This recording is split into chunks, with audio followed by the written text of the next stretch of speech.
Why did you guys send this to me?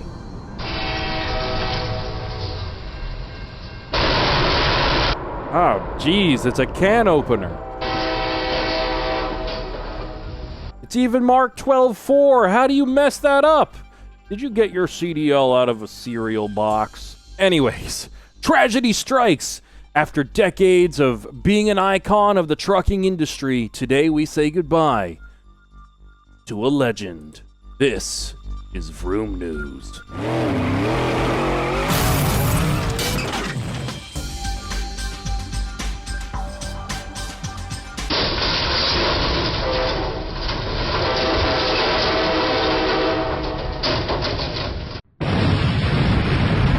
So I've been doing all sorts of research, right? I really want to get my own truck at some point, and a trailer to haul all of my cars around in. Well, maybe not one of those big double-decker trailers, something like a three-car trailer, not one of those double stackers. As long as it's enclosed, that's cool. In case you didn't know this about me, I have an unrestricted Class A CDL. And I've always thought it would be really cool to have my own rig. Initially, I thought of getting something like a modern Peterbilt 389, like this one. It would be really cool, I think. Something with modern amenities, potentially a nice automatic transmission. I doubt many people would go for that, though, in this community when it comes to the trucking industry. But I'm also trying to preserve my left leg and save it for three-pedal cars rather than trucks, though floating gears doesn't. You know what I mean? I'd rather the workhorse be the easy vehicle to drive and the fun cars be the more engaging ones. Or I could say to heck with that and just man up and get a manual truck and get something like a 379 instead that has also just no stupid after treatment stuff, no DPF, no DEF, none of that crap that breaks all the time. I mean, it'll sound cooler. I'd love one with a 10-speed because the 10-speed is the one I have the most fun with. I think I just want, to make sure it has some headroom. I do kind of like the old school interiors these trucks, have. It feels kind of like it's a bygone era on the inside of one of these. If I could, I would add some amenities that you find in more modern, newer trucks. A way to charge my laptops without killing the truck, nice AC and heaters, good functional cruise control, and then after that, I'm set. But if I wanted to go to the nines, I could do something crazy like this built 379 right here, nicknamed Quiet Earp. Could make the exterior super clean and murderous, do something crazy with the interior, the whole 9 yards.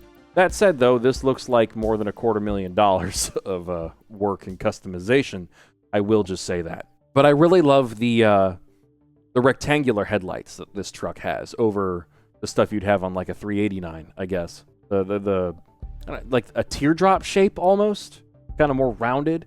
One other thing that I think every truck needs is if you're someone like me who travels a lot with a ton of electronics and you always have them plugged in, I feel like some form of optimized idle to keep everything running okay, without keeping the batteries from being drained while I'm parked for 10 hours or more is essential. And just to explain, what optimized idle does is, I would say it's one of the most important features you can have with a truck. So when it comes to the electronics being plugged into everything, what it will do is when the batteries reach a certain low threshold, it will start the engine, charge everything back up, and then, while it's idling, and then it'll stop idling, stop the engine, and we'll be all good.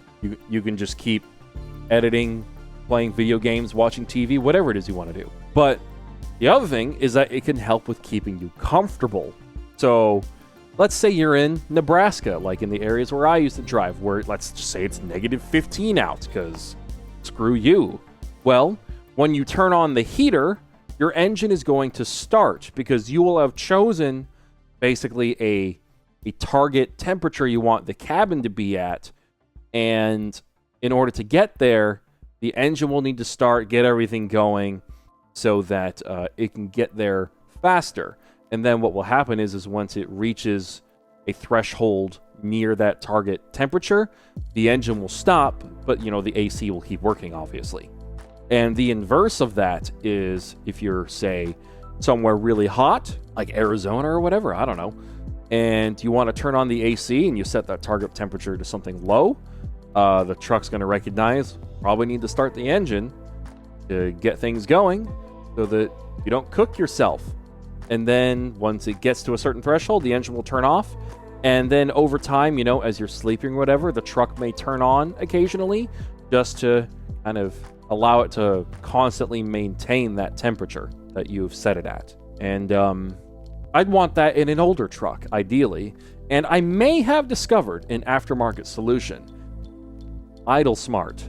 And here's the thing, in my opinion, if I could get something like optimized idle onto, you know, working on something like an older truck that's pre-def, pre-DPF, and all that sort of stuff, I would never need a new rig. Just less stuff on it to break. The ATS stuff is always what breaks, but I definitely would want to be comfortable. So I would still add, like, other stuff. I got some bad news, boys. I may have cursed us all because just as I discovered the Kenworth W900 and fell in love with it, Kenworth announced that they would be discontinuing the W900 due to increasingly stringent emissions regulations. An icon of the roads and the industry is now being put to rest after decades of service. And by the way, I had no idea the truck had so many appearances in media.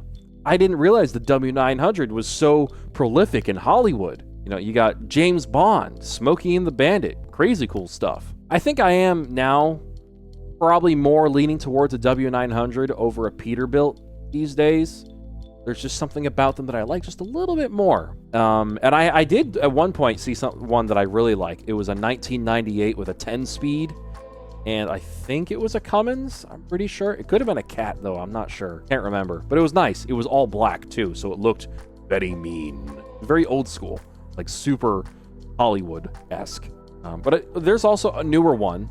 I mean, if the president gets rid of the Clean Air Act, and the EPA loses its authority to hand out fines, which I don't think they ever actually had in the first place, I'll just get a modern W900 and just do a full straight pipe on it. Imagine getting like a 2025 Legacy Edition and straight piping that. That would be kind of cool. I know a lot of people prefer the older trucks because you don't have to deal with DPF and DEF.